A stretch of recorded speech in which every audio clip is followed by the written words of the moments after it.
puppet in animation, which is why I'm moderating this panel. I'm so pumped to be doing this, and I'm going to introduce everyone on the panel now to you. An amazingly talented panel, people that have been connected to the best animated films that everyone loves in the past 20 or so years. So I'll introduce you on the panel and just raise your hand so everyone knows who I'm talking about. So first, of course, we have Allison Abbate. She is a BAFTA award-winning animation producer, having produced all the movies I love: Tim Burton's Corpse Bride, Frankenweenie, Wes Anderson's Fantastic Mr. Fox, Brad Bird's brilliant The Iron Giant, which I know we all love, and most recently Scoob, which did so well, and Lord and Miller's The Lego Movie. Incredible there. We also have Derek Frey with us. He ran Tim Burton's production company for over 15 years, where he produced and executive produced films like Corpse Bride, Frankenweenie, Dumbo, Big Eyes, Miss Peregrine's Home for Peculiar Children. He's a filmmaker himself. Derek has written and directed a number of indie films, documentaries, shorts, and music videos with his company, Laser Film Productions. And then over here in England, these guys are in England right now, as am I, we have Ian Mackinnon and Peter Saunders, the creative directors, executive producers, and co-founders of Mackinnon and Saunders Limited. Ian and Peter's talented team have worked on a huge range of TV series, many of which my 3-year-old son watches, including Bob the Builder. They've also done work on Wes Anderson's Fantastic Mr. Fox, Corpse Bride, of course, Frankenweenie, and many, many other shows that we'll hear about as well. So I want to just dive right into things with you all. And I want to find out how you came to be attached to Corpse Bride and sort of the genesis of this movie. Allison, can you tell us? Yeah, I mean, I actually came on a little bit later. It had already begun in 2003. I had gotten word I had been working at Warner Brothers, and there was I think originally, Derek, you would know, it started at kind of as a Leica. Back when it was Will Vinton Studios, it was kind of started there, and then there were some changes, and I was working at Warner Brothers at the time, and I think Tim remembered me from Nightmare Before Christmas. And so it felt like it was like a perfect, like I have to say that I was the artistic coordinator on The Night Before Christmas. And once you get the stop motion bug, you cannot go back. You are chasing that high for the rest of your career. So when the opportunity came up, it was like, absolutely, to live in England and to work on this movie and to be back in the world of Tim Burton was just super exciting. So that's kind of how I came on board. But Derek, you probably were there. You were there first because you would know how it really, really began. Yeah. Well, looking back, I can't believe how much time has passed. But you know, the animation films, they follow a really long path, especially stop motion films. And everyone's heard the stories of how long The Nightmare Before Christmas took to make. This one was also probably close to a decade from, you know, the real start to the finish. And I started working for Tim's company on Mars Attacks. And I think that's around the time that he met Mackinnon and Saunders was working on Mars Attacks. And one of the first things I remember working for Tim was he spent a weekend and he was going to do some sketches of Corpse Bride. And I got to actually watch him create some of those original drawings, some of those really beautiful, just amazingly detailed drawings. And that was probably in '96. And I think that was for an initial pitch that he did to Warner Brothers back then. But it took a couple of years to kind of get started. And then I think around 2002 is when it really picked up, you know, energy. And we brought on, you know, production designer Alex McDowell, and Carlos Sprengel was actually starting to do character designs with Mackinnon and Saunders in London. And that was 2002, 2003. And then, you know, we were working on Big Fish, which brought us to, we were in, Alabama, filming that. Yeah, we were in Alabama. And that's when actually a lot of the character design started. And then I think we were officially into some kind of pre-production shortly after that. Maybe you guys remember a little bit more of that period, but that was the first few years, I guess, of getting things going. It sort of goes back for us to, I think, 1995. We were working in Manchester and Los Angeles on Mars Attacks, and they sort of, when the film was originally going to be done with stop motion puppets, and they sort of during the the pre-production period, and they sort of at one point we went up to visit Tim's home up in Ojai, and he showed us the sketches that he'd been working on then for Corpse Bride. And I think the idea had been, sort of gestating with him for some time. And sort of, it's like with many of his projects, when you see the sketches, that he's working these ideas up in his mind years before they'll ever go to film. And but I think it was around about 2002 that I think you'd been filming Sleepy Hollow in London, and at that time Tim had moved to London, and the conversation started again that we were, were we interested in working with him on the film? That's why I think Peter, go ahead, Allison. Just further to that, like the thing, people often ask me if this was one of Tim's original ideas, and it even though I think it was it's a Russian sort of fairy tale that was sort of brought to him, I think, by Joe Ranft, who had a story on Nightmare, and I think kind of after Nightmare, it kind of really got born as an idea. But what I love about Tim and his process is because he lives with it for so long and it goes through his filter, that's why I think it really feels like it is coming from his soul, because he does take all those years, and there are moments within those years that he'll start drawing stuff or start kind of musing on ideas. And so it is funny that I didn't realize how many years it had been, but I do feel like it lived in there for a long time, and that's why it feels so iconic for him. Allison, I hear Joe Ranft's name a lot in animation as being like the secret sauce behind the scenes for so many projects. Can you talk a little bit more about Joe, and also how the origin of this being, I think, a Hebrew-Russian folktale? Yes. Yeah. Joe was part of that, iconic and infamous CalArts class. He was the head of story on, I met him on Rescuers Down Under, where he was the head of story. And there has never been a nicer, smarter, funnier, more brilliant, and lack of ego. Like he just was such a self-effacing, like just could not be more lovely to work with. And he was, obviously friends with Tim from CalArts, and then was on Nightmare. And I think that he sort of came across this fairy tale and felt like it was so perfect. And the marriage of Tim's sensibility, this folktale, and then the process of stop motion, which Joe was on Nightmare Before Christmas. He then went to Pixar, where he, Toy Story and the rest. And so I think he had the vision to kind of go, this is the best way for this movie to kind of come to life. And talked to Tim. I think Tim was working at Warner Brothers at the time, so which is why I think that it was very much a Warner Brothers project for him. And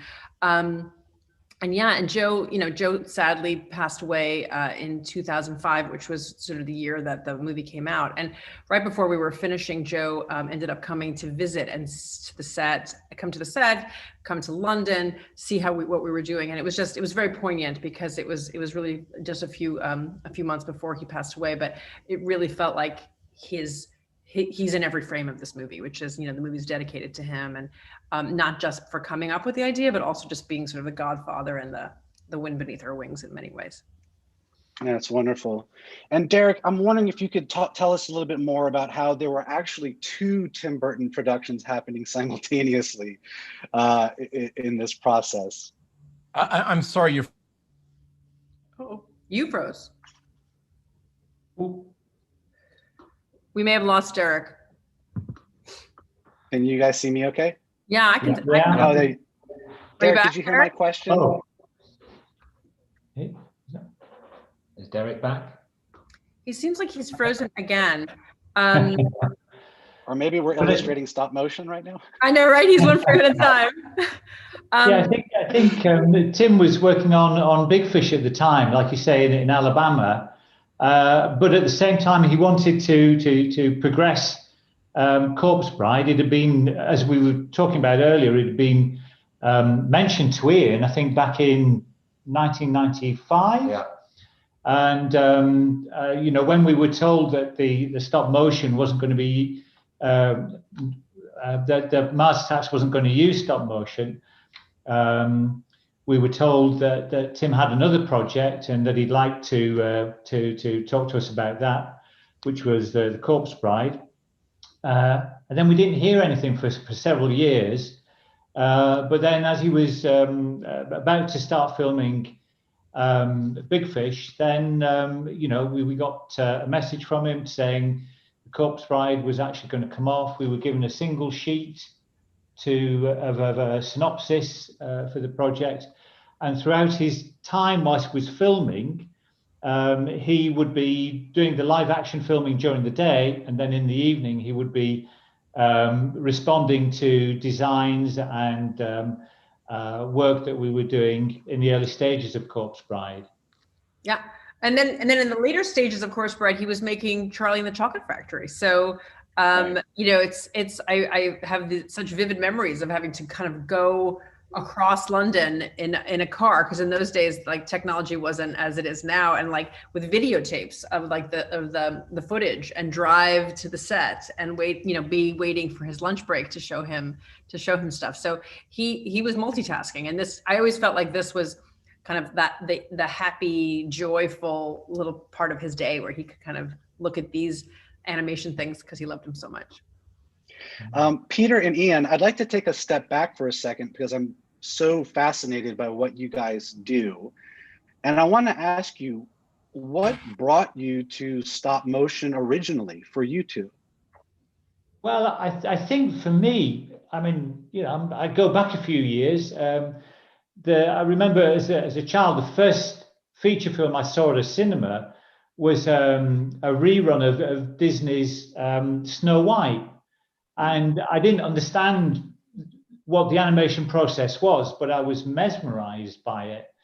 And then later, as I got older and understood what animation was, I then became acquainted with the Harryhausen films. And because there were no, Harryhausen kept all his secrets to himself until, a lot later in life. But I was determined to kind of figure out, how do you make a stop motion character? How do you integrate that with the live action and stuff like that? And so it was just kind of trying to deconstruct what stop motion was and how it was done. And I think that led me to, as a teenage fanboy, trying to build armatures at home, much to the frustration of my parents, who wanted me to have an academic career. I wasn't interested in that at all. And, I think Ian's is kind of a similar thing. Yeah, I pre-Harryhausen, I know sort of in my younger years, I know sort of there's quite a heritage here in the UK for children's stop motion animation, which I know sort of we've been fortunate to be part of over the last 30 years. But I know so when I was very small, sort of in the early 70s, I know sort of the clangers were, I know sort of, one of the first times I saw stop motion puppetry on TV, and that sort of, the idea that you could have a knitted toy that's been brought to life, nowhere near as sophisticated as the Harryhausen skeletons or whatever, but it's sort of, this idea of puppetry and sort of got, making puppets, and Sesame Street and sort of, and the Muppets became, I wanted to make puppets, and that was like with Peter, sort of messing the house up with lots of fabric and experiments, and that sparked my interest in animation very early on. And out of curiosity, how did you two find each other? Well, that's a good point. That's an interesting question. It was one of those curious quirks of fate. My sister used to live in Warrington, which is a place not a million miles from where we are now. And she's seen an article about a young chap called Ian Mackinnon in the local newspaper, who built, I think it was kind of a gnome in a gnome, yes. A gnome in a bucket or something like this. And she sent me this newspaper article and said, "Here's a young guy who you should hook up with and employ." I was working for another company at the time, and anyway, you know, I didn't ever cross what my sister recommended, so we got in and to show us what he'd been doing, and it was truly remarkable. You know, as a young person producing professional quality puppets and sculpts and maquettes. He's a Renaissance man. He can do everything, and so. You know, I was able to kind of find him work. At the time, I wasn't in a position to give him work because I was working for a company called Cosgrove Hall. But eventually, you know, a vacancy came up, and we worked together for several years with this company called Cosgrove Hall in Manchester. And then, you know, joined forces in 1992 to set up our own company. Amazing. Yeah. Allison, I wanted to ask you, so significantly, this was the first stop motion film shot digitally. Is that correct? Yes, absolutely. In fact, it started out as being, you know, we had Mitchell cameras. We had gotten a lot of the equipment from Will Benson Studios brought over to the UK, but it was really that, like, digital cameras were just getting better, bigger and better. And I remember, like, I was on the film, I came there in like January, February, and we were starting shooting in June. And I was talking to the head of production and visual effects at the time, Christopher. Yeah, we were having dinner. And one night he's like, you know, why aren't you using digital cameras? You can, you know, they're much lighter, they're smaller, you can get closer. Like, over dinner, we were like, we hatched this plan. And it just felt like it was like a guy named Chris Watts, who was a visual effects supervisor that we had worked with. It was at dinner too. And literally, it was one of the most exciting dinners because we were like really like thinking about the future of how to do this and the pros and cons. And we literally like decided, and in 6 weeks we converted over to digital. The way that you can see the frame, like just the difference in technology from Nightmare Before Christmas, where you had those gigantic motion controls rigs and the big cameras and frame by frame, you know, waiting for dailies. So like sometimes you'd be waiting days to see if the shot came out. Your video assist was so sort of primitive. And then to go to a thing where you could actually see what the frame was going to look like. You didn't have to wait for dailies. You could know if there was a problem. There were just so many things that just helped you move faster, keep the momentum. So we did make the change, and it was kind of white knuckle ride there for a minute, but I think we figured a lot of things out in a way that I think really helped us put the stuff up on the screen, like put the art on the screen more quickly and more easily. I think That's extraordinary. And in that way, the film was groundbreaking on a technological level. Absolutely. Yeah. It gives a freedom to the animator that, and they sort of, you know, previously, you know, sort of, you know, Nightmare, a lot of the shots, you know, you know, you would have to fly a sort of puppet on wires. You know, rig removal was far more difficult and expensive, and on film. So suddenly to working digitally and to give the animator the rigs that now they use, you know, every day, but it gave the animators freedom to really hone the performances. And they sort of, you know, you look at sort of, you know, Victor skating on the ice when he's running through the woods and things like that, and they sort of, you know, it makes life, I don't know, sort of, it's certainly not easier, but I don't know, sort of, it gives such a great boost to the level of the performance and the dynamism that the animators can give. Absolutely. Peter and Ian, I'm curious, how does the conversation or the process start, let's say, when you get the first character sketch? I know Carlos Grangel did amazing character sketches for this movie. How does the process work? Do you talk to each other? Does it evolve? Well, I think to rewind just a little bit, Steve, when Tim showed us his original sketches, you know, they are fantastic. They're very, very loose, but they're huge on content and form. Form is a real key issue. If you look at the outlines of the key characters in Corpse Bride, they are very distinctive.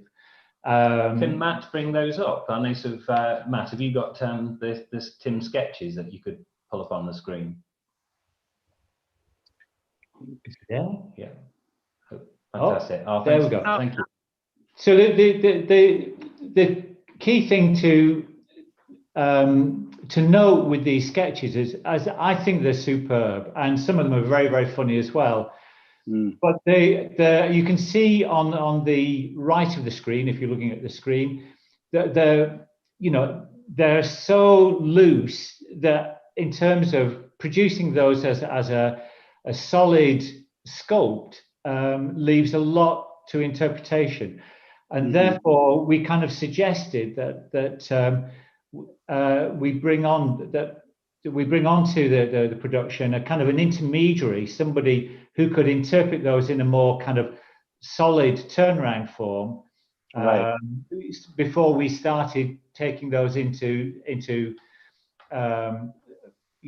clay sculpts, as it were. And we'd worked previously with on a project where a Spanish character designer called Carlos Grangel had been involved, and we really rated his work. So we put his name forward, and that's how Carlos became the kind of interpreter, 2D interpreter of Tim's drawings before we became the 3D interpreter of Tim's drawings.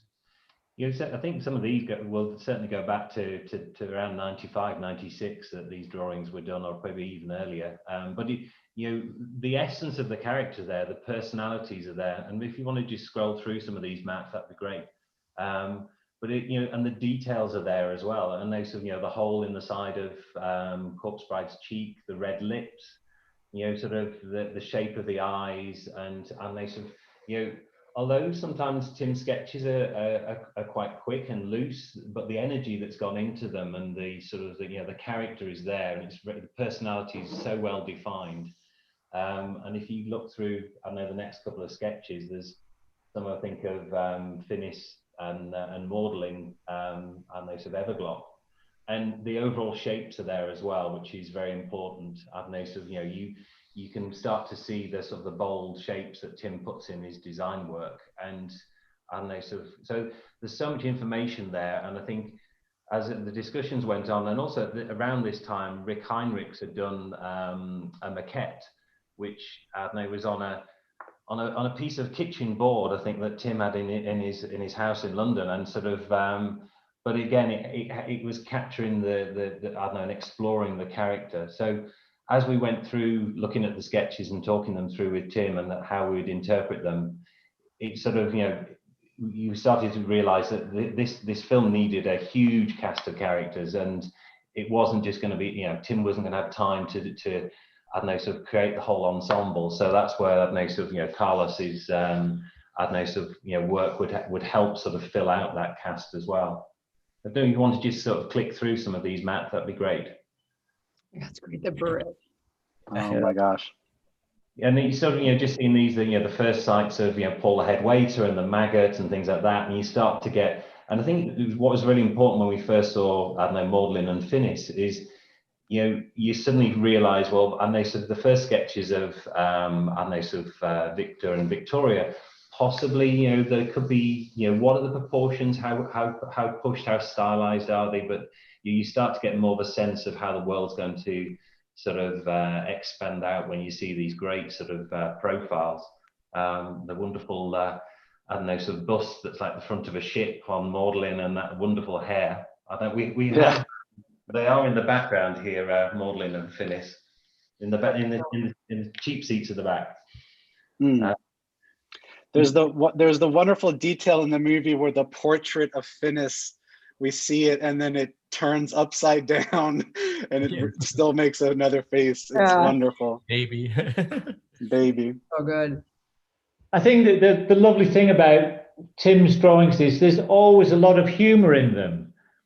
And, I mean, people often say, what is it like working with Tim? And you say, well, it's actually, he's a very funny person, in his to work with. I don't know if Allison agrees with that. You've had to be his producer, but we as puppet makers have always been very privileged to have a good relationship with him, and he's always, whenever he's been up here, he's always you know, being a wonderful person, very inspirational, but also very funny as well. Absolutely. Look, the thing about his designs is they've got humor, they have you know, fantastic design sensibility, but there's so much heart there too. Like that's why I think his design sensibility and, you know, the monster with a heart of gold, like that, the beating heart of these characters are so real. And I was just saying on some other project I was working on, like the most important thing when you in animation to me, when you're designing a character or creating a character, is that there's a heart and soul to them, and they are not, you know, they're not puppets, they're not just characters, they're not like they're alive. You know, animation is breathing life into things that are not alive, and it starts with his sketches. It's like there's just so much life to them. Yeah, I mean, I think there's one of the pictures of boots that became scraps in the film, but you know, there's not many artists who can draw a picture of a cute dog with a dagger in its back and make it funny. Yeah. And I kind of love that about him, and I think in some respects that is very much what he is. You know, he does these things that other people don't, and he gets away with it. Yeah.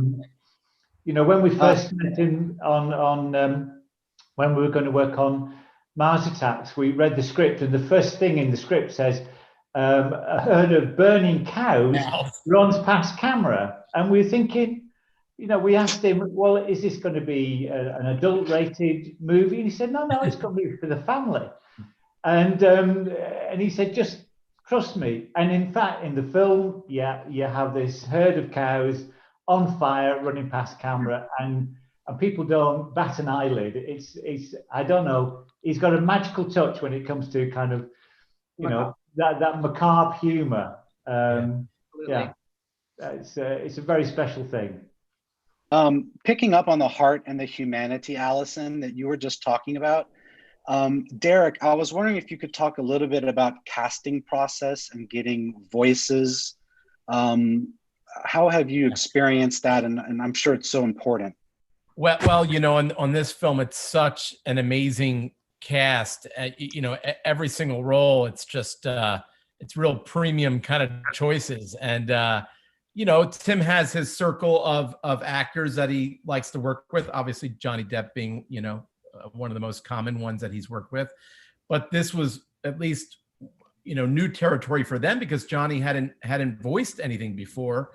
And you know, we were also just coming off of Big Fish when this film was getting off the ground. And I think that's, you know, around the time that he approached Albert Finney about doing a voice, which was also something I don't believe Albert had done before. And I thought that was such an inspired choice of voice work. And so, you know, Tim works with a lot of the same people, but on this one, I felt like he did have an opportunity to branch out and just getting amazing people like Paul Whitehouse, who does like so many amazing voices, but then he's Paul the head waiter. He got to be his own little character in this one. So I really got the sense on this one that everybody had a lot of fun doing the voices. A lot of people were working in a new thing. You know, it was kind of new and exploratory for them to try this as well. And obviously, like for Helena, it required a little bit of singing. So, you know, it wasn't just a walk in the park. You know, people had to really work and prepare themselves for these roles. But also the funny thing, and I didn't know Helena very well at the time, but I feel like it was not a given that she was going to be. He made her work it. She came in, she recorded, because I do feel like that role, it was just so cute, the way that they that she kind of came to it. And she's so smart. I mean, one of the things that I love about what Helena brought to the role, because I feel like it was on the page, but it's, to me, I see her in this character's almost more than other voices, in the way that she's so smart and she's so emotional. So it was very cute. And Johnny too, like Johnny was so gentle. Like I remember when he first sort of met the puppet, and he was like almost like afraid to touch it. He was so lovely, like that, meeting your character and really getting to know it. And both of them really felt like they got to know the character before kind of diving into playing them, which I thought was really, really special. Yeah, Helena definitely had to work for it. If you recall, Allison, she was up for another animated film as well at the same time. Yeah. So, Where you need to work doubly as hard for Corpse Bride. So. But Tim also, he loves to exercise the things that he loves about film and the things that inspired him as a kid. So to be able to work with Christopher Lee and Michael Goff, Yes. two Hammer horror, veterans, to have them in the same film in this one. And personally, I think their voice work in this is like amazing, both of those guys. And to just have them part of that recording process was really special. Absolutely. Maybe we can see some more pictures further down the line if we can put some more pictures up. But Peter and Ian, I have a question just as a amateur, and because I don't know what you guys do and how you do it. But I was thinking, was it a challenge to make these puppets? Because for the Corpse Bride, for example, there's a piece of bone as her leg. So it doesn't give you much room to hide an armature, or how does that work? Well, that was Ian's domain. And they sort of, that half the cast are made of bone. So and they sort of, yeah.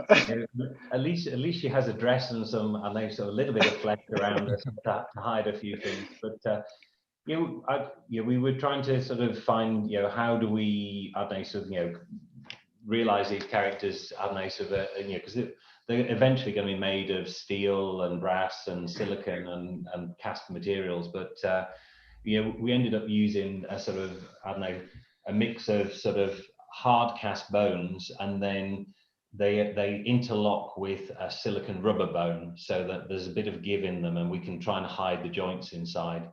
So it was quite, trying to find a way to give the flexibility to the puppet, which will help the animator with the performance. But and the big question early on for was working with Mike Johnson, the sort of the co-director on the film, is how are these characters going to talk? And we discussed with Tim early on about sort of should they be done with replacement animation? Nightmare Before Christmas. But the designs and the sort of the script and the sophistication to the performances and the subtlety to the performances. So that then became a much bigger conversation that we had, and we prototyped stuff out, and Peter worked endlessly for many months to solve that one. Well, if I might go a little bit deeper on that conversation or that topic, Mike Johnson was brought in as an assistant to Tim as a assistant director. And Mike had seen a project that both Ian and myself had worked on previously called The Fool of the World. It's a project that we'd worked on again with this company in Manchester called Cosgrove Hall. And the main character in The Fool of the World had a geared head mechanics, which I'd made. It had taken ages to make. It was an absolute disaster. It was covered in foam latex, and it was a maintenance nightmare. And Ian had been left having to maintain this because I'd gone off on a year's sabbatical sailing. So when Mike Johnson came and spoke to Ian and myself and said, we want a cast made up with these geared mechanical heads, we're like, oh no, it was absolute nightmare. The thought of doing not just one character, but I think 36 of them with these geared mechanics. And we were sat down and with Mike and one of the earlier producers, I won't name for good reason. And I said, look, it would be folly to make these heads with geared mechanics. I said, it just can't be done. And Mike Johnson said, but I want it. You've done it with The Fool of the World, and you did one head there. I'm sure you can do 38 of these heads in no time at all. And I said, well, no, it should be done with replacement animation. And this producer who predates Allison had been an American football player in his youth, and he was not to be trifled with. And he just leaned across the desk and said, "Peter, you make what Mike Johnson wants." And you know, I wasn't for arguing that day, but I kind of lived to regret it for many months afterwards, when we were trying to do the heads for the Corpse Bride and Victor and Victoria. But in the end, I'm glad that we were coerced, shall we say, and because, you know, in the end, I think that, you know, Mike's call for it was right, and I was wrong, and you know, it came good, but it gave us a few sleepless nights along the way. I bet. Allison, I wanted to ask you something. Obviously, CGI animation is kind of the predominant form of animation today, but stop motion has a very loyal fan base. It's loved. Whenever it's done and done well, it's so powerful, and powerful in ways that CGI can't quite get. Can you talk more about that? Yeah, I do think that it does seem to be an auteurs, like an auteurs medium. Like, you really feel the you know, the differential between the hand of the artist and the actual finished product is just so thin. Like, so you really can feel that creative juice kind of up on screen. So I think that's why it appeals to people like Tim Burton and Henry Selick and Wes Anderson, and people who really want that visceral relationship to the images. And I think audiences feel it too. I think audiences feel the real light on real fabric, on real sets that are made of wood. So there is something that feels kind of tactile and accessible. In a way, I think that sometimes the slickness of CGI can sometimes make people feel like you're watching something as opposed to sort of living something and being sort of immersed.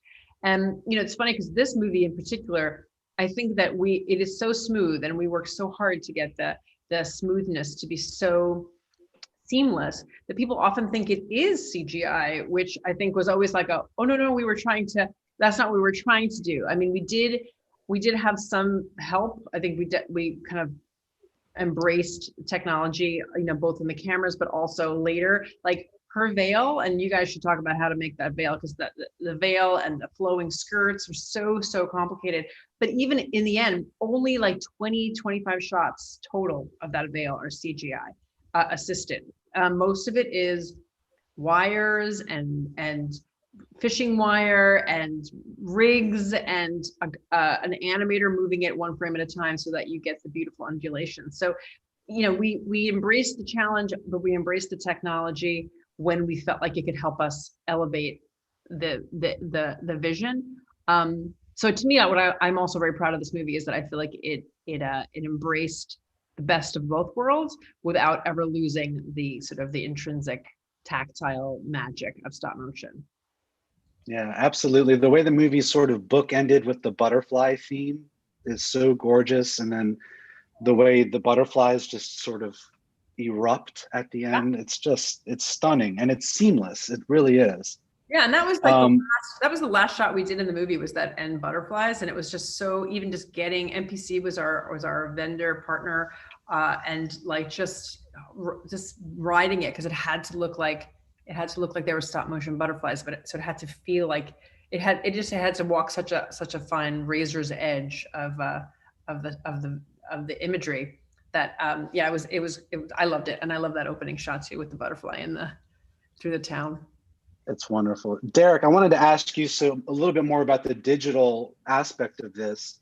Did you guys have to work on making the digital dirtier? Do you know what I mean? Did you need to try to dirty up the digital look to make it look more like film, or how did y'all approach that?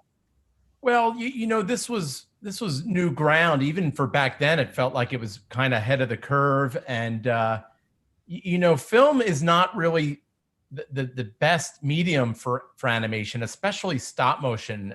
And I think it was a really smart move to explore going digital on this one. It was something I know Tim had not really worked on any films, and he's very much a film purist. But it became very clear the technology was there, and our DP did some tests. I think he actually went out and bought a bunch of consumer cameras, right? And actually tested them, and it actually looked good. So much of the work, you know, that this animation goes into is the lighting and making sure the sets. So while there is definitely a grading that is something that's very common in filmmaking now, it was something that we pushed, you know, digital grading on the actual look of the picture. But the fact is, these cameras that we used, they were really meant for this kind of a process because they're smaller. They can get into those spaces. You can get a close up a lot easier without impacting the set. So, you know, something that seems such a going out on a ledge back then, now it's very commonplace. Yeah, and I'm glad you brought up the lighting, because Pete Kazacek, who also was on The Nightmare Before Christmas, was, you know, one of the original ILM geniuses, and like he was our DP, and that, you know, he was just so special on the way that the lighting and the way that those sets were created, and you know, the integration, and just being able to think 10 steps ahead. I mean, he really was. He's one of the greats.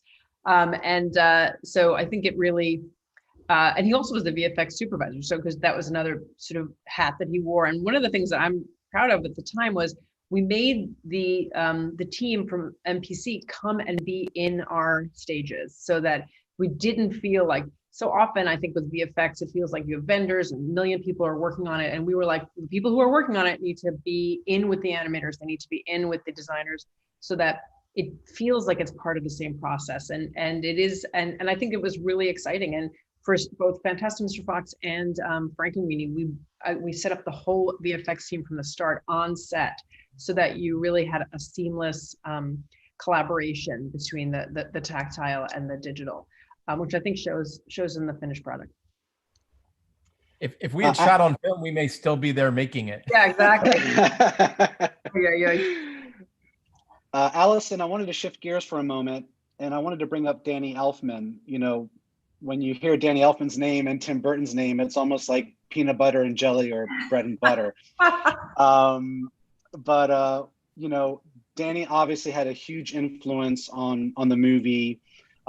He ended up performing Mr. Bone Jangles. Can you talk a little bit about Danny's involvement? Yeah, I mean, Danny was always going to he did the songs, and there were the 3 songs in the movie. You know, so I mean, I had to work with him on Nightmare as well, which there were so many songs. So this felt like it was less of, you know, that musical element, but still such an important element in the movie, and such an important element in these characters.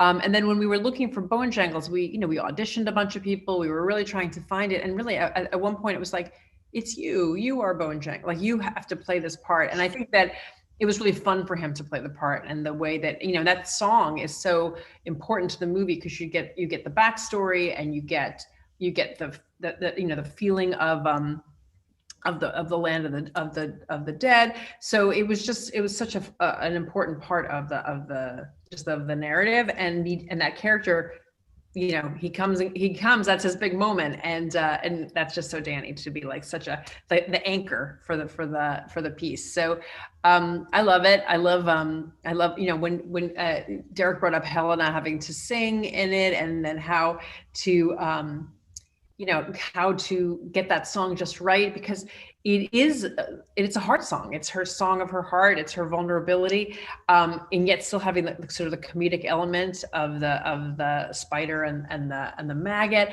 And so, like, you know, Danny's so amazing at sort of crafting something that'll break your heart, but also in such an you know, esoteric and eccentric and fabulous way, like make you laugh and lean in, because you're like laughing through your tears. So, you know, I love that. And then that wedding song, I mean, when that choir sings and they put her veil on her, and like, it just, I cry every time I see it. And I feel like the imagery is wonderful and amazing, but the combination of his music and that moment, to me, is just, it's one of my favorite images from cinema all together. So Danny's a huge part of this movie. I think he had a lot of fun on this one too. I think where on Nightmare, so much of the songs that he wrote were part of the fabric of the storytelling. Yeah. On this one, he had the script. There were ideas in there for songs and some of the lyrics, and so it just served as a good jumping off point to have fun. And I remember when we were recording, because we recorded these songs at Abbey Road, right? And we were in the Beatles studio, and I just thought it was so cool. Like here's Bone Jangles reminding of the day the Beatles recorded down there. I think for Danny, he got a kick out of that too. Absolutely. Very exciting. So fun. So Ian and Peter, I wanted to ask you, just for people in the audience that might not know all the technical aspects, what is the first step of making a puppet? Is it making a maquette and then making a mold? How does that work? Yeah, Matt, do you want to show some of the pictures of the sculpting? I know that's a good place to jump off. Yeah, once I know the discussions are ongoing with the directors and the designers. I know we'll then turn to our favourite modelling material, which is plasticine, which everyone probably used to use at school. And I know we worked with some fantastic sculptors, Colin Batty and Noel Baker and Joe Holman on this, and a guy called Mike Asquith. If you just run through these, the next couple of shots, just slowly, but we've got the sketches, and then each day we'll be photographing them. We'll be sending them off to Derek and Tim in Alabama or London or wherever they might be, and they get to see a turnaround of them. They get to make comments, and it's a really organic process. And the great thing working with Tim is that as soon as he has those images in front of him, he will sketch over the top of them, whether it's a drawing from Carlos or it's a photograph of our maquettes. So this is Noel, who's worked with us on Mars Attacks, and we've been working with Noel for 32, 33 years now. So I know he's with us on all the projects. We're really fortunate. We've got a fantastic team of puppet makers here that really know their craft. And so this is very later on that was the maquette of Corpse Bride. But we're also at the early stages here. We're looking at the proportions of the characters, how they're going to work. Who is the smallest character? Obviously, Boots or Scraps the dog is going to be pretty hard to do because he's going to be so tiny. We don't want to make the puppets too large. So we try and set a limit, because obviously the sets are going to get much bigger. Some of the sets down at 3 Mill Studios were huge. You could literally walk around inside them. That's the grandeur and the scale that this film has. But also, as we're working on the sculpts, we're looking at things like the lips on the characters. And Victoria's lips were probably one of the key things in the design and the scale that set the whole scale for the puppet cast. They're so tiny, those little lips. And for an animator to be able to manipulate those and get those subtle sort of vowel sounds and the phonetics, we couldn't go really any smaller than that. So that pretty much set the scale to the models. So that's Mike and Carlos there, sort of working in the sculpt room, reviewing the puppets. It was fantastic. Getting that sort of hands-on comments from those guys, and sort of immediately working. The sculptors can then work into the surface of the clay, make the changes, see how it's looking, and review the whole process. So I think extraordinary. There's old Mayhew, the coach driver, who I was watching it at Halloween and thinking there's a rather macabre element now, though he's coughing away and falls off dead off the back of the coach. It's true. It's true. Could have had a mask on. Yeah. But you look at the things like the horse and that Tim's and Carlos's, they really pushed everything from the sculptors to the armature makers. Tim loves to have these tiny little feet, and very sort of dainty little sort of feet, and we've got to try and fit mechanics inside those things. So so he's always out to push the limits with us. Yeah. Just one thing about the horse is that we were too busy making all the key characters for the puppets to actually do the armature for the horse. So we asked an old friend of ours, a guy called Neil Scanlon, who has since gone on to be the #1 animatronics person for the Star Wars. But he was really keen to do the armature because he's a great big stop motion fan. So it's just a little kind of touch there. But we got a making of video. It's only about 2 minutes long. I don't know if it's worth playing that now. Great. Do you think we put that on there? Oh, is this it? This is a tour, pretty much a tour of the workshop, if I may.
That's why everything, every last little thing, every single tiny microscopic little thing must go according to plan.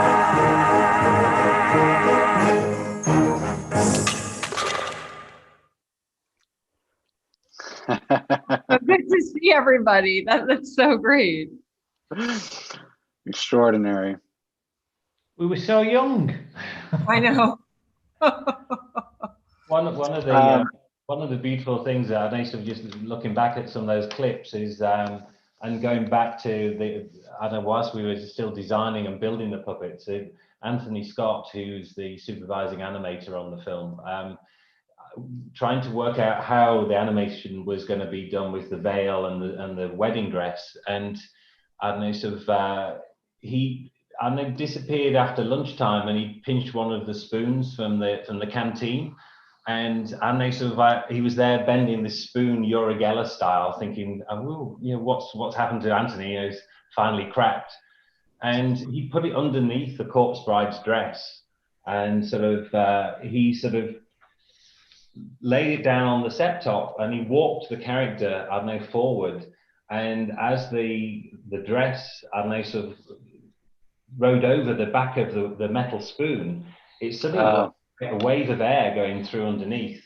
And I know that was the start of how they started to create this beautiful flowing garment. And you know, that mixed in with sort of marionetted with and they sort of fishing wire and all sorts of things. But that sort of one moment, suddenly you thought that can work, and they sort of, you know, how are we going to make a beautiful long wedding dress and the train sort of animate, and they sort of, Anthony got it at that moment.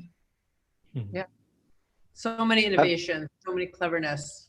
The weighted veil, I mean, the edging. There was just so many like clever like solutions that I think I always want to say that, like, and stop motion people seem like it's a calling, like they see the world differently. And so like Anthony saw a spoon, and in his brain that could be translated into air moving underneath like ghostly fabric. And it is like amazing when you work on one of these movies, just to be with these people who just see the world in a different way, and find everyday things that we take for granted, and they make them into magic. So anyway, that's just my little gush. Could we see some pictures of the armatures and some of the under workings of these? Because I want to ask a couple of questions about that, because I'm fascinated. Yeah, so Peter and Ian, I was going to ask, out of my ignorance, so when you're using a puppet for stop motion, the way that you guys design the armature, is there like a clicking system, like a notching system that allows it to move a very precise, well, here's a picture. Is there a system that allows it to move a very precise amount of space each time? No, it's a series of, it was a metal armature that goes inside the body of the puppet.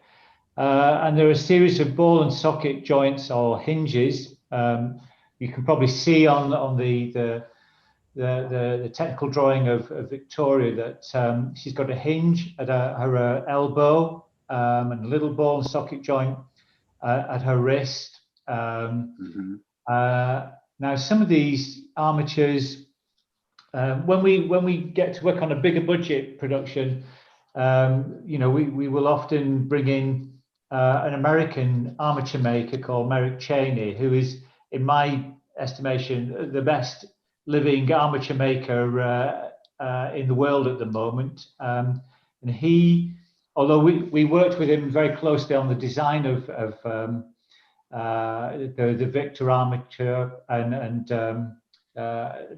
Victor, Victoria, and Corpse Bride, you know, he produces beautiful work, and they're all these kind of ball and socket joints or hinges with swivels and what have you. So it's, and we've worked with him on several occasions. He's a great person, based in San Francisco, I think.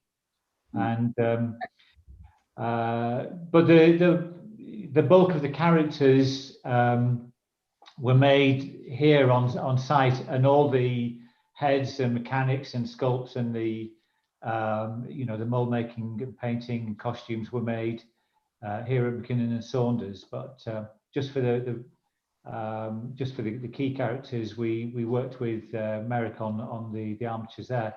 So you can get an idea from on the right screen here how an arm is put together. The fingers are wired. The wrist is a little double ball joint, as is the elbow. They have to be incredibly strong, I think, so, because the animators, you know, they're going to be, you know, putting a lot of leverage on these things. So, and also the silicone over the top of them, they need to be tensioned. So there's a little army of people that help out on set as well, doing hair and makeup and retensioning.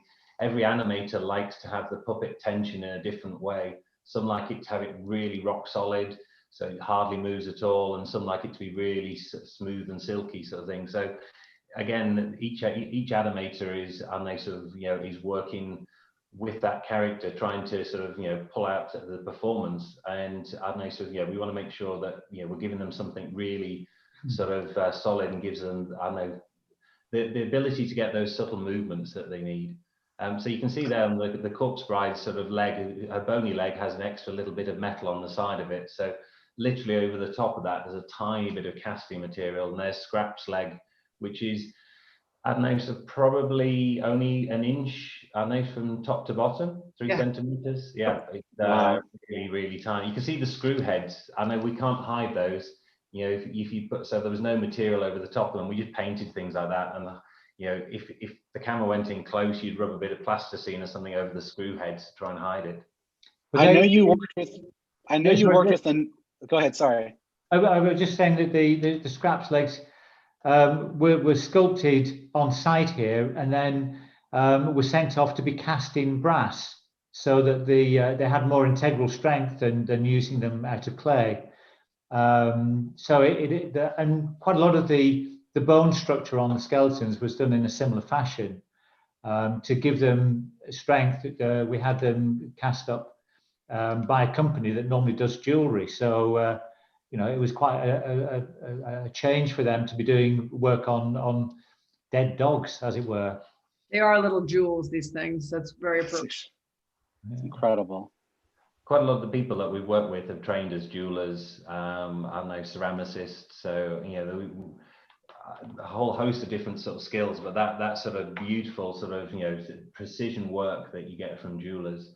I was gonna say, I know you had a gnome idea a long time ago. It seems like you may have hired some gnomes to build some of these puppets. Yeah, we reeled them all in. You need tiny hands. Yeah. Little puppet elves. Yeah, the next few shots of related to the head mechanics, and you can see the back of the head of Victoria there has been taken off, and I know there's like a little gear system inside, which again allows the animator to, you saw in the video, to put a tool into the ear of the puppet and help manipulate the lips. So I know the size of the mouths trying to work on that, and when you imagine they're going to be seen on a big 40-50 foot high cinema screen, you want to sort of help the animators get that subtlety to the performance. So the gear mechanism really helps them hone that down. And there's some animators, and they sort of like the very simple thing like the pupils, and they sort of those tiny little movements that they get, and some animators don't want to do those close-ups, but another ones specialize, they can move these things so fractionally small. So then it's not a click system, it's got to have a smooth movement to it. And got it. Yeah. Got it. cool. Peter and Ian, are you guys by nature the most patient people in the world? Are you just the most mellow, patient guys ever? Well, I think, I used to think, what is the common denominator in this kind of bunch of people that we employ here? And I used to think it was, well, we're all people that like working with our hands. It's a tactile thing, but I think it's also a question that we've all got OCD, We're completely obsessive about what we do. And look, we've got a slide here of the eyelashes. We made thousands of these things. They were the eyelashes themselves were photo etched, which is a kind of relatively modern technique. But the base of the eyelid, you can see on the right hand side of the screen, these copper colored eyelids. They were made by electroforming, which is a process which goes back 100 years or more. And we could only find one company in the UK that actually did electroforming at the time. But it essentially, they make these copper eyelids by plating onto a rubber former, and then we had to cut them out of a big sheet and solder on the photo etched eyelashes. And it was such a critical job that we had a team of 4 jewelers working on it for the best part of 6 months. But I watched the film the other day, and actually, all their labors were well rewarded, because the animators got so much character out of the eyelids opening and closing and different angles and what have you, that I think it was time well spent. We didn't, we were all going mad at the time, but it was a technique which kind of worked, even though it was very laborious. Yeah, one of the things that's so cool about stop motion too is that, like, Yes, we have, you work with your hands. There's, great animators, great, designers, but also great engineers, great chemists, like things that you don't even think, but like the materials make such a difference, the stability of them, like how you make them, like there's so much science and math that goes into making these puppets and these movies to me, I love it because I feel like it uses every part of your brain. So that's another attribute of like stop motion people, I think, is that you really are you're firing on all cylinders because you got to know a lot about a lot of things. This analogy. Go ahead. Sorry. No, I think the big fear for us on this project is that a lot of the puppets were covered with had silicone skins to them, and we'd been using silicone for many years prior to Corpse Bride, but we'd never been very successful at painting them or indeed gluing them, and going into a big production like this without having those questions resolved was a nerve-wracking experience. And like Ian was saying, we knew that our work was going to be shown at a large scale in a cinema. And so when we went to see the premiere of the show, we'd never seen it on a cinema screen before. We were absolutely terrified that these things were going to look horrendous. And fortunately, we got away with it. Big time. There's so much delicacy in every frame of this film. I think even more so than other stop motion films. And, the fact that these characters and these puppets that these guys created withstood, a year shoot, a year plus more. I mean, that's going through a lot of, puppet hospital fixes and stuff, but it's a real testament to the work that they do. I think one thing I'd just like to say is that, it's a combination of all the talents, because there's some beautiful direction in Corpse Bride, really sensitive and beautiful. I'm thinking of where Victoria meets Victor by the piano in the opening sequence, one of the early opening sequences, and it's so beautifully directed and it's so beautifully voiced by the voice artist. Yeah.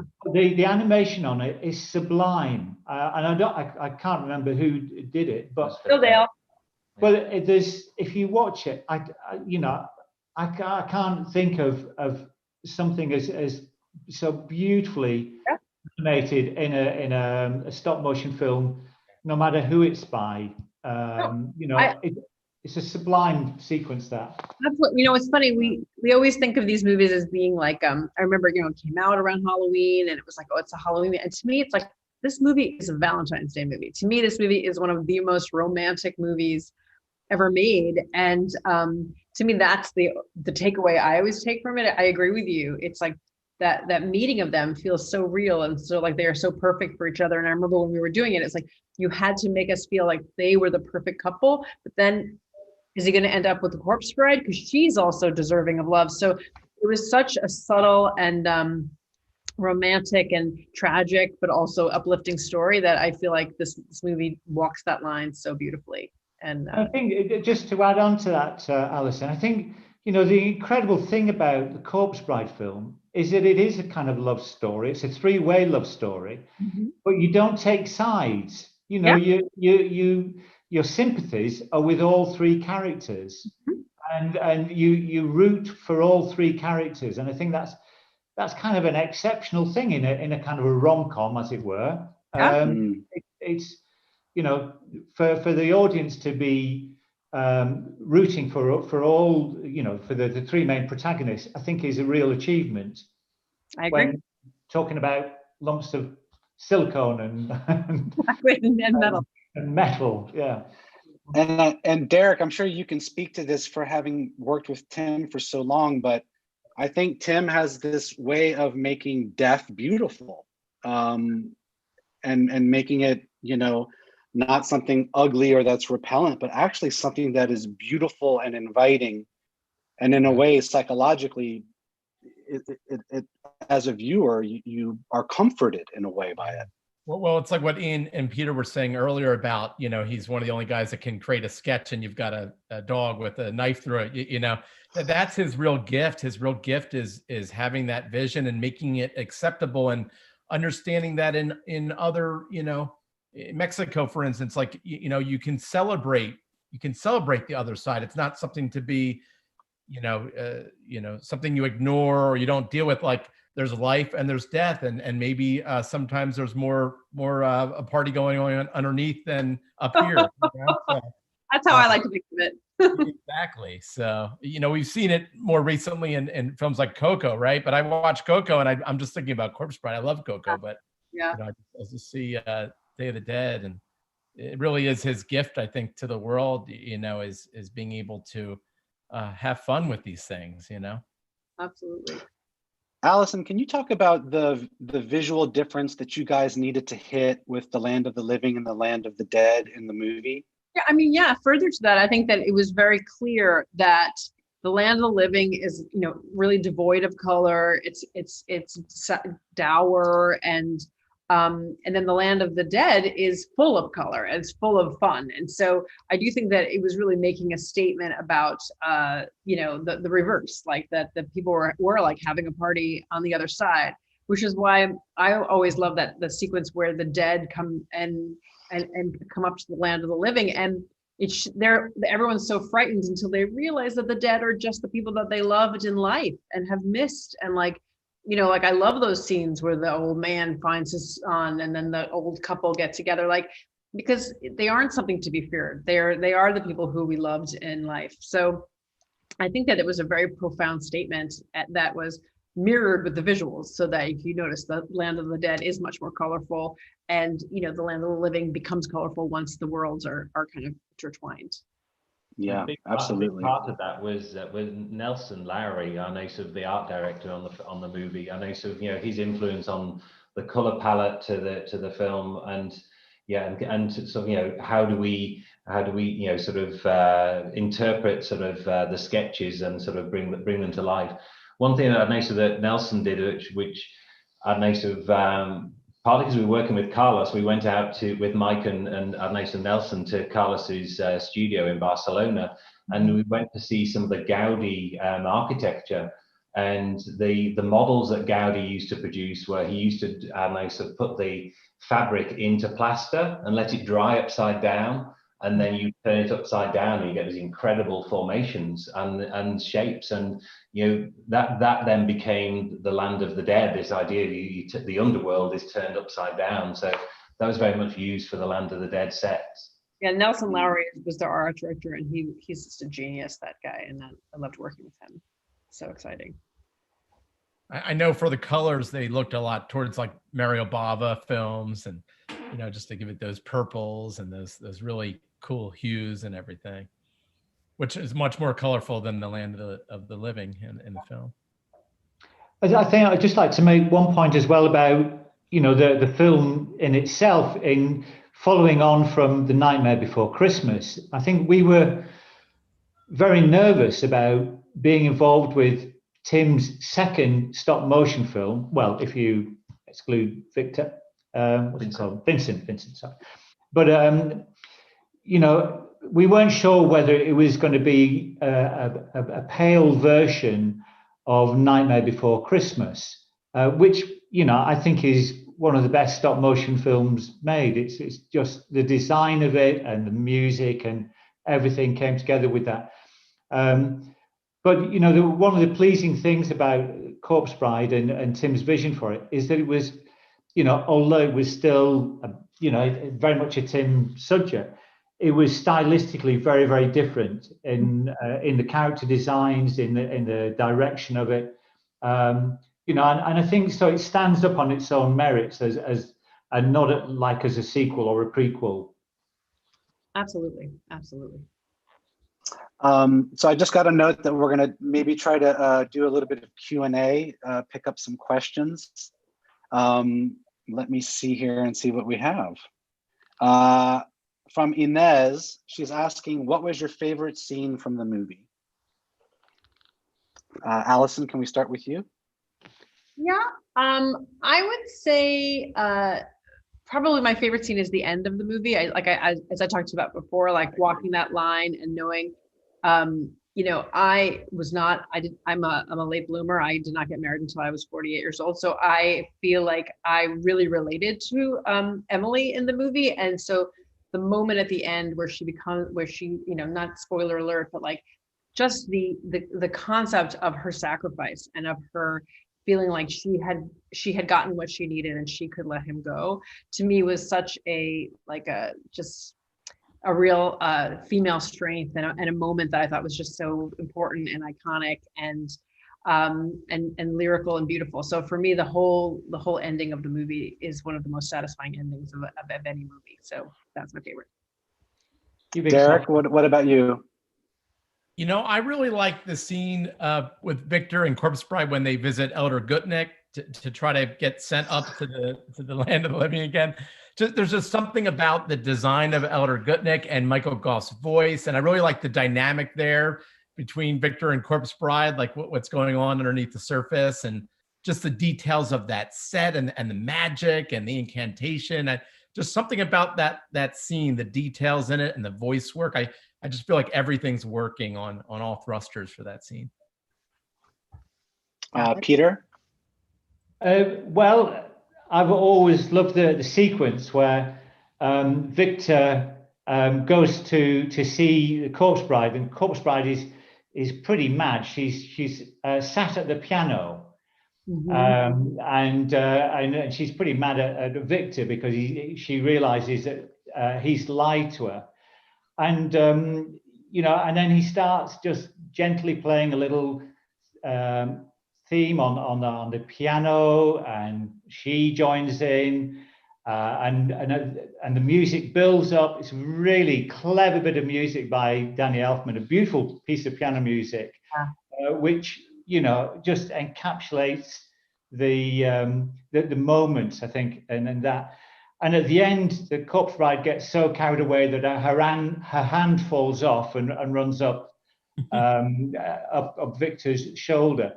And during that short sequence, the Corpse Bride goes from being mad at Victor to actually melting, and the two of them are friends again. And that's an incredible thing to do, you know, even with live action actors and a real piano and what have you. It's a little 3-minute sequence. You know, I think Danny Elfman, you know, deserves an Oscar for that sequence, as do the animators. It's just a classic scene in my book, anyway. Yeah, totally agreed. Ian? Well, Bone Jangles, I know sort of Remains of the Day is obviously sort of such a fun one. I think it's going to, you know, sort of as the characters assemble for the wedding, and they sort of that beautiful moment where they're all coming together, and the music with that. I think that bit where the spiders all come down with the veil, and they sort of, you know, that gets me every time. And yeah, and like with Allison, I can't watch the film at the end with, I know, as the butterflies go up, that's it, misty-eyed. Yeah. So beautiful. So Peter and Ian, I have a question for you guys from Kate. She is an animation major from the Cleveland Institute of Art, and her question is, what do you look for when hiring a stop motion animator? Oh, well, a lot of them are people who would love to be actors, but who perhaps don't want to go in front of a camera. But patience is a key ingredient, but an ability to observe, you know, humans, and then to have the patience to manipulate our puppets. What would you add to that, Ian? Yeah, I think I'd notice that animators, like puppet makers, we're all very obsessive, and I'd notice and very often quite sensitive, and not necessarily. And they sort of, you know, they might want to perform, but they're sort of quite shy people. A lot of animators. But I think it's, I don't know, sort of, you know, when we're looking for anyone, I know, so within the company, it's looking for people that can play as part of a team, I think, as well, which is really important. And they sort of, you know, there's some people that can produce their own work, and it's fantastic. But when you're on a project like this for 2-3 years, you need someone that has the skills, definitely. I know, so they have to be at the top of their game, but I know, so you also need someone that can work as part of a group and part of a team, and that's what really pulls the whole thing together. Yeah, and also, you get an opportunity on a project like on Corpse Bride. I know sort of people. I know young animators like Malcolm Lamont, who I know sort of had done some, and we'd worked with him on some of the couple of TV series, but he'd never had that opportunity to work in features, and he started testing the Elder Gutnet puppet and ended up animating, I think, all of those scenes in Corpse Bride. And so it's finding a way of honing your craft, and if you can get work on a TV series, don't ever look down at that, because I know that's going to really give you some experience. So try and find any way of gaining experience in that field. Yeah, it's funny. I think that so many stop motion people, at least when I was starting on Nightmare, and certainly they just, you can't not do it. Like, so you do it at your house, like we even Harryhausen started in his mother's kitchen, where she was like making the costumes for the puppets. And so to me, it's like hone your skills, because you're looking for people, and we cast these movies the same as anything else. Like, some people are better at comedy, some people are better at drama. Like, it is like anything where your personal sensibility, your vision, your artistic sensibility are going to play into it, but you also have to have the skills to execute on those sensibilities. So, like Ian said, get experience where you can, because there's not a lot out there. So you get that experience, and I think there's going to be more of these movies made very soon. So there already are. Yeah, Allison, you mentioned Harryhausen, and in the beginning at the piano, we see that the piano is called Harryhausen. Yeah. He obviously was the godfather of stop motion, and I know that he did visit He did. He came to our studio, and it was so cute, because all of these, as Ian said, they're very shy and whatever, but they're also a bunch of boisterous kids getting together. But the day that Harryhausen came, everybody was like so shy, wallflowers just like hanging back. Poor Harryhausen was like by himself, and I was having to go like, Frey, would you like to meet Mike Johnson? Would you like to meet these? Like, all of these people were like, they were just so tongue-tied, because they were with their idol. So it was really cute and he was so excited to see the sets, and so excited to see where this medium has gone and the technological advances. And he told the story too of being in his mother's kitchen and making puppets and taking up the whole tabletop and just starting at home. So he just could not do it. So yeah. Well, great. I think we are actually toward the end of our panel. Does anyone want to say anything else? Well, we have like a minute left. It's been great to reflect. It's been great to look back at this. It's been great to see everybody too. So I know. I'd just like to say, for Ian and myself, it was a great privilege. Tim took a big gamble entrusting so much work on the project. It could have gone horribly wrong, but we feel really privileged to being involved with it, and to have worked with Tim and Derek and Allison and all the team. And like Ian said, it's a huge team effort, and I don't think there was a weakest link on this production. No, and the movie lives forever. Like, the thing about it is, it's as timely and as fresh and as romantic today as it was when it came out. And so I'm not sure how one can watch it now, but do try if you haven't seen it. It's beautiful. I don't think we had too many spoilers, but it really is a magical movie, and it changed my life. Like, this movie really did start me on a journey that that really, it brought me to England. I stayed there for 10 years. Like, there's just so many things about this movie that feel so personal to me. So I hope you guys enjoy it. And it was super fun chatting. Thank you so much, everyone, for this brilliant panel. Thank you, Steve. And thank you, everyone out there that watched. We hope that you got a kick out of it. It was educational, inspiring, and keep working and keep at what you're doing. Thank you so much. Thanks. Thanks, Steve. Thank you. Thank you. Bye. Bye-bye. Bye.